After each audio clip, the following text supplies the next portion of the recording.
Cisco Multicloud Defense. We're going to explore the interface after we've enabled visibility. Let's get started.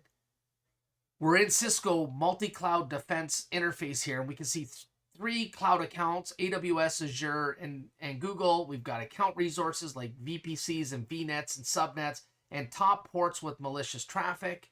We also see top CSP services, DNS traffic, and security considerations. So regions without discovery enabled, gateways without multi-availability zones, VPCs not protected, and we can deploy right from here as well.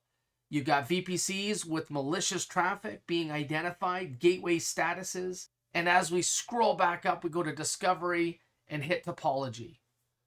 Now we can see our AWS cloud service provider, US East 1. We're going to go ahead and jump into that. We can see multiple VPCs here. We're going to go ahead and click Pod 33 VPC. That's the one that we're focused on. And we're going to see each element here as it breaks it up for us. So we can see the VPC as a whole. We can look at traffic details. We can create policy. We can see the subnet. Again, we can create policy, traffic details, and view logs.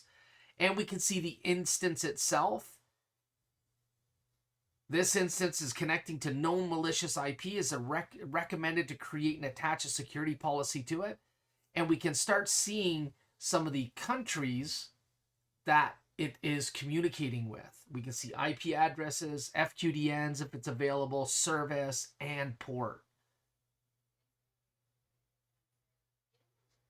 Now let's go ahead and just look at outbound. And so we can see, again, outbound traffic, but if we go to FQDN, we can see an FQDN and the categorization of that FQDN. When we go into DNS, again, I'm very limited in the amount of data in here, but I can do the previous 24, the next 24. I can look at it from a malicious perspective only, and I can see DNS traffic over time. Here I'm going to go all categories. I can see the queries over time. I scroll down, I see DNS traffic, DNS by destination country. I can see my categories, can see my country, the instances, the VPCs, again, and the top categories of each.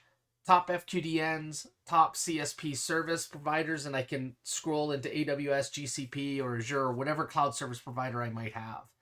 So again, quick visibility into the environment, and the bad actors are going to have a really hard time trying to hide.